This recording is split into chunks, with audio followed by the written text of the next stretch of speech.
Eh bien salut à tous, c'est Max et aujourd'hui on se retrouve pour notre épisode 4 de la série sur Discord JS en version V14 et aujourd'hui on va tout simplement s'intéresser du coup à la commande avec un préfixe. Vous allez voir que notre code va se rapprocher légèrement de l'épisode d'avant, celui des events, comme par exemple avec l'utilisation de FastGlobe qu'on va aussi utiliser dans cet épisode, car on a là aussi besoin de pouvoir gérer nos dossiers, nos sous-répertoires pour chacune de nos commandes. Si le code dans l'ensemble reste un peu éloigné de events, c'est juste un peu l'utilisation des handlers ainsi que des utiles qui s'en rapprochent, mais sinon les events et les commandes ne sont pas pareils. Mais sinon avant que la vidéo commence, n'hésitez surtout pas à vous abonner et à mettre un like et aussi à mettre un commentaire, ça soutient énormément la chaîne. Pour ce qui est du commentaire, n'hésitez pas à mettre une question, aucune question n'est bête. Si vous avez une question par rapport à la vidéo ou même une question par rapport à quelque chose que vous voulez faire, j'essaierai de faire mon possible pour vous répondre et vous aider. En tout cas, n'hésitez pas. Sur ce, moi je vous laisse avec la vidéo. Bonne vidéo. Donc on va commencer tout de suite en récupérant notre VS Code. Paf, voilà, on l'ouvre en grand. Donc la première chose qu'on va faire, on va du coup pas installer une dépendance pendant cet épisode parce qu'on n'en a pas besoin, on a toutes les dépendances dont on a besoin qui sont déjà installées. On va, je pense, commencer par créer notre commande. Donc notre commande, ça va être exactement la même manip que pour notre events ainsi que notre client. On va tout simplement créer un nouveau dossier dans l'Explorer en appelant du coup le premier comments. Et là, on va du coup aussi trier nos commandes. Donc là, dans notre cas, étant donné que la commande, nous, c'est la commande qu'on va faire là, c'est la commande ping. Donc en fait, on va écrire ping et le bot va nous renvoyer pong. C'est une commande, on va dire, utilitaire. Elle n'est pas vraiment là faite pour faire de la modération ou du jeu.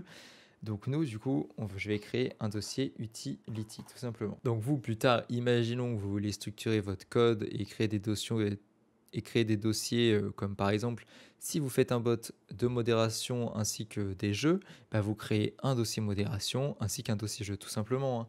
Donc là maintenant, une fois que vous avez créé votre dossier utility, vous faites clic droit, nouveau fichier.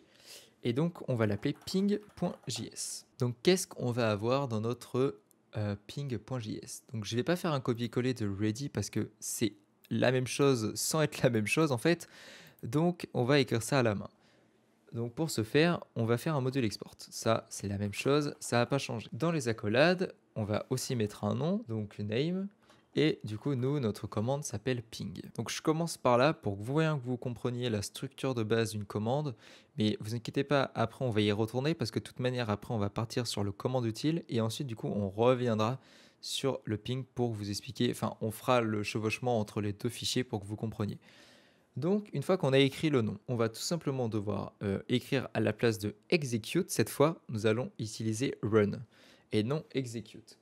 Donc, vous mettez run, deux points. Et là, en paramètres, avant, on en avait seulement client pour notre cher ami ready, parce que c'était le cas du coup des paramètres comme on a pu voir dans la documentation. Mais pour notre commande, il nous faut trois paramètres. C'est-à-dire qu'il nous faut client ainsi que message et ainsi que args. Donc vous mettez la flèche et vous ouvrez les accolades. Ça n'a pas changé. Donc vous inquiétez pas, vous allez comprendre à quoi sert chacune des choses présentes du coup dans les arguments de notre run. Donc d'ailleurs, j'avais oublié de préciser, mais on va également utiliser un autre event pendant cette vidéo qui va tout simplement être message create qui va nous servir à lire chacun des messages utilisateurs envoyés sur le serveur. Et étant donné que nous là, on va utiliser un préfixe et non les slash commandes, pour l'instant, on va tout simplement dans notre message create, on précisera un préfixe. Et il faut savoir qu'une chose change. De toute façon, vous le verrez dans la vidéo où on regardera du coup comment faire une commande en slash. Et bien au lieu de juste écrire name, dans les slash, on a tout simplement un onglet description, enfin une ligne description qui s'ajoute, qui est obligatoire. Parce qu'en fait, quand vous êtes sur Discord et que vous faites slash quelque chose, vous avez le nom de la commande ainsi que sa description. C'est comme ça que fonctionnent les commandes slash. En tout cas, maintenant qu'on a fait ça, on va tout simplement pouvoir utiliser message en faisant message.channel.send. Et on va mettre pong dans des guillemets avec un point d'exclamation. Donc là, en gros, qu'est-ce qui se passe? On vient tout simplement de dire qu'en gros, on allait utiliser, du coup, on utilise la classe message et on utilise channel donc pour récupérer le salon actuel et on envoie le message dans le salon. Donc maintenant qu'on a fait ça, on va pouvoir aller créer notre commande utile avec du coup son ami event utile. Donc vous allez dans utils, handlers et vous faites un clic droit, nouveau fichier, vous mettez commande utile.js, toujours avec 2 majuscules. Donc dans commande utile, qu'est-ce qu'on va mettre? Déjà, on va aller dans event utile et on va faire un CTRL-C et CTRL-V dans commande utile. Parce qu'en fait, le code se rapproche très fortement de celui-ci sans être pareil. Parce qu'on a 2-3 trucs à changer. Donc par exemple, on doit bien évidemment changer le nom de tous les event files, etc. Mais avant, on va aussi du coup enlever le if et le else parce qu'ils ne servent plus à rien. Et on enregistre comme ceci. Donc maintenant, qu'est-ce qu'on va changer? Déjà, on va changer le nom de event files et on va écrire command file. Donc comme ceci. Donc commande file, il faut le changer à tous les endroits où on a besoin de le changer, donc dans le for each. Donc là, c'est bon. Ensuite, dans le fast globe, nous, on va plus aller chercher dans le dossier events, mais on va aller chercher dans le dossier comments. Donc pour ça, c'est bon. Après, pour ce qui est de la structure derrière, bah, c'est toujours de la même manière, hein. C'est 2 points, enfin c'est 2 astérisques, c'est tac, hein, c'est le dossier dans le dossier, etc. Bien évidemment, si vous voulez faire une autre disposition de dossier, n'hésitez pas à modifier ce chemin, hein. Si vous avez un dossier dans un dossier dans un dossier, bah, du coup, il faudra rajouter un slash avec des astérisques, hein, tout simplement. Donc ensuite, le event file, bah, ce n'est plus event file. D'ailleurs, pour lui, on va mettre cmd parce qu'on est à l'intérieur. Et j'ai envie d'y écrire comme ça, hein, diminutif de commande, hein. Donc comme ceci, comme ça. Ici, on enlève. Ici, on met cmd name. Ici, ce n'est plus un event, mais c'est une commande. Enfin, un cmd du coup. Et je crois que c'est bon. Donc, ah non, j'ai oublié celui qui était là. Voilà, donc là, c'est bon. Donc comme je vous avais dit, hein, ça ressemblait à event sans trop y ressembler. Donc maintenant, on va juste devoir faire juste une ligne, hein. Vous allez voir, c'est assez simple. Mais avant, on va rajouter un log. Alors pas ce log-là, hein, toujours, hein, je me trompe à chaque fois. Un log du simplement qui va nous servir à lire la commande qui va être du coup chargée lors de l'exécution de notre bot. Ça, vous n'êtes pas obligé de le faire. Mais je le fais au cas où qu'on ait un bug, ça permet d'avoir un suivi de ce qui se passe. Donc moi, je vais afficher le nom de la commande ainsi que tout simplement la commande en général. Donc je pourrais même directement afficher la commande en général parce que de toute manière, dans la commande, on a le nom qui est déjà inclus. Donc ça sert à rien de préciser le nom. Donc une fois que ce console log là est fait, on va du coup ajouter la vraie ligne qui nous manquait.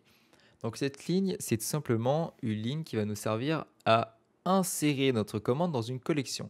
Mais cette collection, avant du coup de l'insérer à l'intérieur, il faut qu'on la crée. Donc pour ce faire, on va retourner dans notre index.js. Vous allez vous mettre juste au-dessus du require event utile, donc comme ceci, et vous allez faire client.comments égale new collection. Avec des parenthèses et le point virgule. Donc là, qu'est-ce qu'on vient de faire? On vient tout simplement de créer une nouvelle instance de collection assignée du coup à comments sur l'objet client. Donc en fait, collection, à quoi ça va nous servir? Collection, c'est simplement une classe qui est fournie par Discord.js. D'ailleurs, en parlant de classe, ça va vous faire tilt, il faut qu'on l'importe en haut parce qu'elle ne s'est pas importer toute seule. Donc à côté de gateway instance bits, vous mettez une virgule et nous, on importe collection parce qu'elle appartient à Discord.js, donc c'est lui qui nous l'a fourni. Et du coup, collection, c'est simplement un moyen de stockage du coup pour stocker des éléments directement fournis par Discord.js. Donc en fait, là, nous, dans notre cas, on veut tout simplement organiser et pouvoir accéder facilement à nos commandes. Donc pour ce faire, on utilise du coup collection pour y stocker. Parce que par exemple, collection, on a des méthodes qui sont liées à celle-ci, comme par exemple, là je dis ça de tête, mais on a filter, donc qui nous permet de filtrer ce qu'il y a à l'intérieur, ainsi que sort. Donc ça, ce sont des choses qui sont déjà implémentées grâce à collection. Donc c'est assez pratique. Donc maintenant qu'on a fait notre collection, donc comme je vous ai dit, on doit du coup retourner dans commande utile. Donc on doit ajouter notre commande à notre collection qu'on vient de créer. Donc pour ce faire, c'est très simple, hein. Notre collection du coup, elle est maintenant connue par notre projet. Donc il nous suffit de faire client parce que c'est notre commands collection est lié au client. Donc on appelle l'objet client, on fait point et là on peut accéder à notre comments. Donc point comments. Et on va tout simplement faire un set pour écrire à l'intérieur de cette collection et set du coup un nouvel élément. Donc ce nouvel élément, comment ça fonctionne au niveau du stockage dans cette collection? Il faut lui tout simplement associer une clé à une valeur. Donc en fait, là dans notre cas, on va mettre cmd name donc, ainsi que cmd. Donc en faisant ceci, le nom de la commande qui est la clé va être lié à notre commande. Donc une fois qu'on a fait ça, on va pouvoir aller du coup s'intéresser au message create qui est du coup notre événement qui va nous servir tout simplement à lire chaque message utilisateur pour savoir si c'est une commande ou si c'en est pas une. Donc comment on va faire ça? Déjà, avant de commencer, message create, il faut savoir qu'il n'est pas dans Guilds. Donc il va falloir qu'on ajoute un nouvel intent qui va nous permettre de pouvoir accéder du coup à message create, et cet intent c'est tout simplement guild message. Donc grâce à guild message, on va pouvoir accéder à notre message create. Donc vous faites gateway intent bits point guild avec du coup avec sans s pardon, guild message, par contre le message avec un s. Vous enregistrez. Donc là, du coup, vous avez ajouté tout simplement guild message qui nous permet d'accéder à message create. Donc maintenant, on va dans Events, Client. Dans Client, vous cliquez bien sur Client, vous faites un nouveau fichier. Ce nouveau fichier, du coup, on l'appelle message create avec un C majuscule, .js. Donc là, c'est un event, hein, donc même config que le ready. Donc on va aller tout simplement copier le ready et le coller dans message create. On va changer le nom de ready par message create. Once, et ben malheureusement pour lui, on le fait passer à false hein, parce que once n'est plus le cas, parce que nous on veut pas qu'il s'exécute une seule fois, message create, on veut qu'il s'exécute à chaque fois qu'il y a un message qui passe dans le chat. Donc on a besoin de lui à 100%. Donc once c'est pas possible. Et du coup, on va aussi changer un petit truc, c'est-à-dire que message create, on n'a plus pas que client, on a également message qui lui est donné en argument de l'execute. D'ailleurs, le console.log, on peut le faire sauter. Voilà, comme ceci. Donc, qu'est-ce qu'on va écrire dans notre message create? Donc, on a plusieurs choses à vérifier pour éviter d'avoir un quelconque problème. Comme par exemple, vérifier que ce n'est pas un bot qui envoie le message. Ou même vérifier que c'est bien une commande qui est en cours de lecture et non juste quelqu'un qui dit bonjour à ses amis sur le serveur Discord. Donc, avant de commencer, on va en haut du module export écrire une constante qu'on va appeler préfixe, qui va être simplement le préfixe de notre commande.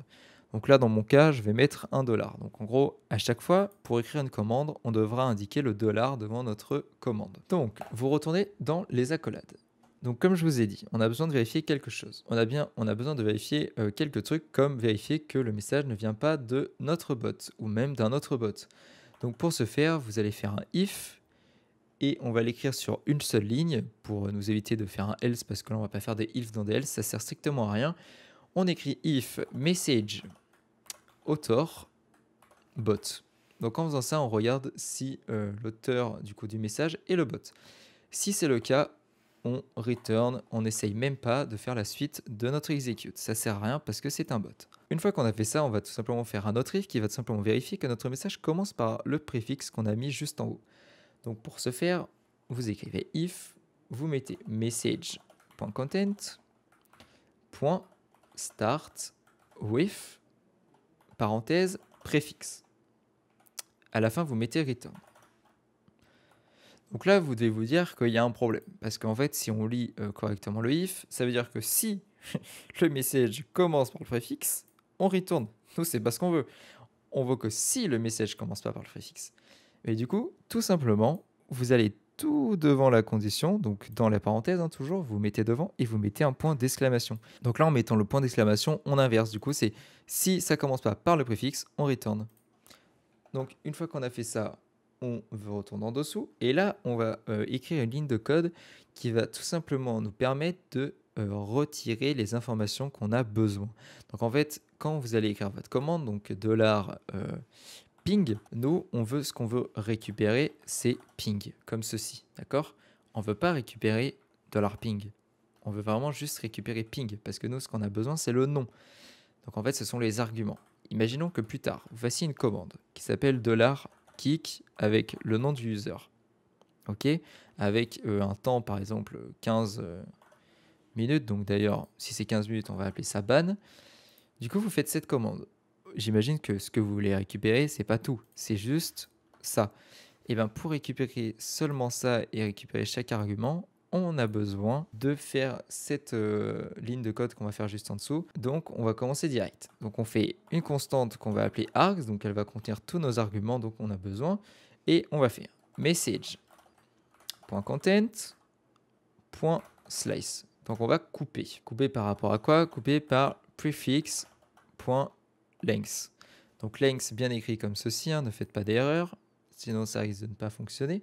Ensuite, vous faites un trim, en ouvrant les parenthèses toujours, et on termine par un split.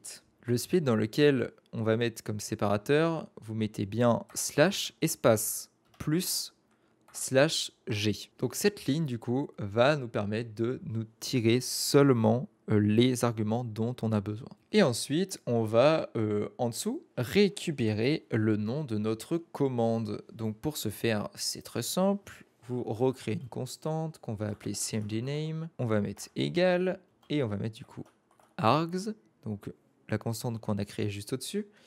On va faire .shift pour récupérer le premier élément de celle-ci en ouvrant bien évidemment les parenthèses et on va la mettre en minuscule en faisant tout lowercase pour tout simplement que le nom de la commande ressemble à celle-ci. Parce que imaginons que l'utilisateur, quand il écrit sa commande, il écrive $ping écrit en gros, que ça marche quand même. Une fois qu'on a fait ça, on peut faire une double vérification en vérifiant que notre commande existe bien. Donc vous faites cmdName, vous faites un if avec cmdName à l'intérieur, avec length, et vous mettez égal à 0. Donc si la longueur de la commande et du nom de la commande est égale à 0, ben on return, ça nous sert à rien. Ça veut dire que celle-ci est vide. On arrive bientôt à la fin de notre event message create. Il va falloir tout simplement récupérer notre commande à l'intérieur de notre collection. Pour ce faire, vous créez la variable cmd et on va tout simplement mettre une parenthèse mais un égal, écrire client.comments.get parce que c'est tout simplement la méthode get qui va nous servir à récupérer notre commande qui est à l'intérieur de notre collection. Et du coup, qu'est-ce qu'il lui faut pour la récupérer? Elle a besoin de la clé. Et la clé, c'est quoi? C'est tout simplement notre cmdName qu'on a juste au-dessus. Donc grâce à ça, on récupère notre commande. Maintenant, on n'a plus qu'à regarder si notre commande existe bien avant de commencer à l'exécuter, on ne sait jamais. Donc vous mettez if cmd, si la commande existe, et bien tout simplement cmd.run. On va l'exécuter.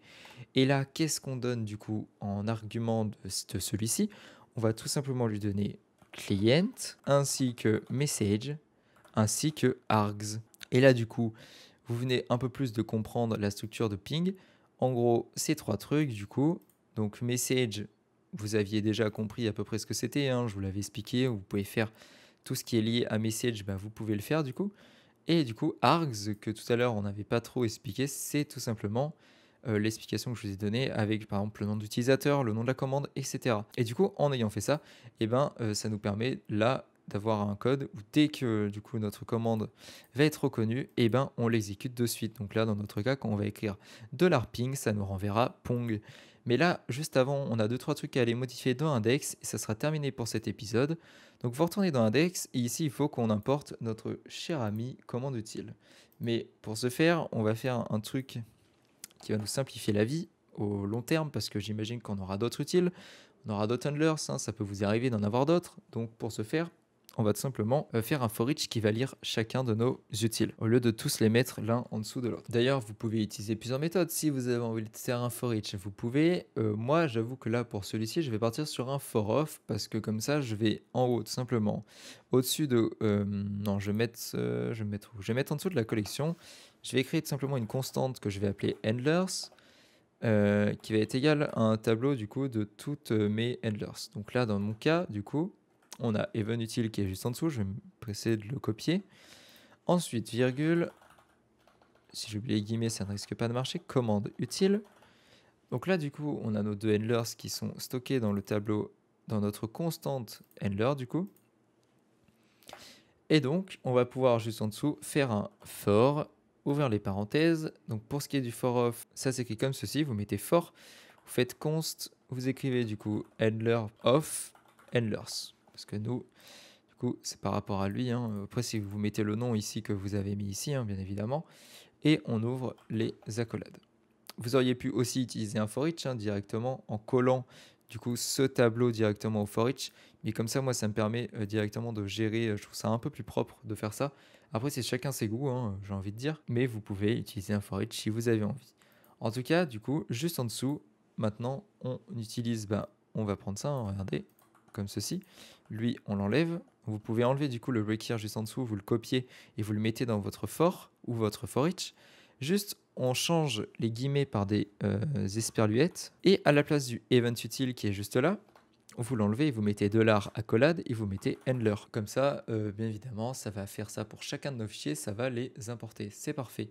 Bien sûr, vous n'oubliez pas, si vous l'avez écrit à la main, de remettre client. Il va falloir également que je n'oublie pas de vous faire rajouter un petit truc. Je vais aller vous montrer ça tout de suite. En gros, le message, donc message ici, quand on fait message content, et message content, il a besoin d'un intent bien spécifique qui est tout simplement message content, hein. Donc on va aller l'ajouter tout de suite. Donc dans les intents dans votre index.js, après les gateway intents bits, du coup après le GIL message, le dernier qu'on a ajouté, vous mettez une virgule, vous écrivez gateway intents bits et vous mettez point et vous faites message content comme ceci. Donc là du coup, grâce à cet intent, on va pouvoir accéder au contenu du message. Donc du coup maintenant, si on ouvre le terminal, donc qui est, excusez-moi, qui est là, comme ceci, on va tout simplement du coup faire node index qu'on appuie sur entrée. Normalement, notre bot devrait se démarrer avec succès. C'est le cas. Donc notre événement message create a été chargé. Donc là, il est en cours, il attend. Il est bien allumé, en tout cas, c'est ce que ça essaie de nous dire. Ensuite, on a notre événement unique qui a été chargé, donc ready. Donc on peut voir grâce au message prêt, je suis connecté en tant que dev max. Et on a du coup le commande qui s'est bien exécuté. Donc on la voit, elle a bien été du coup insérée par notre commande util. Et c'est notre commande est bien ping. Donc là, du coup, on va se diriger sur le Discord et on va faire $ping. Et en écrivant ceci, voilà, notre dev Maximix nous a répondu, enfin notre bot, Pong. Donc, du coup, ça veut dire que ça marche parfaitement. Et ça veut donc dire qu'on est arrivé à la fin de cet épisode. Donc, tac et tac. Voilà, donc du coup, on arrive à la fin de cet épisode. Maintenant, vous savez du coup créer une commande. Enfin, vous savez les bases de la commande. Dans un autre épisode, on y regardera du coup les slash commandes, qui sera du coup l'épisode 5 de la série, si je ne me trompe pas. En tout cas, maintenant, vous pouvez vous amuser chez vous, hein, essayer de faire des commandes, hein, il n'y a aucun problème, hein, amusez-vous. Essayez de créer une commande, par exemple, qui vous affiche les données utilisateurs, par exemple, vous pouvez. Il suffit juste que vous suiviez la documentation Discord.js, hein, tout est indiqué dessus. En tout cas, je sais qu'après la commande des slash, on s'attaquera également au embed, si vous connaissez, c'est cet affichage spécifique de Discord qui est affiché dans une sorte de cadre des messages, où là aussi, bien sûr, on créera une sorte de système pour nous simplifier la vie, vous inquiétez pas, on est toujours là pour ça. Et en tout cas, sur ce, moi je vous dis à toutes pour le prochain épisode.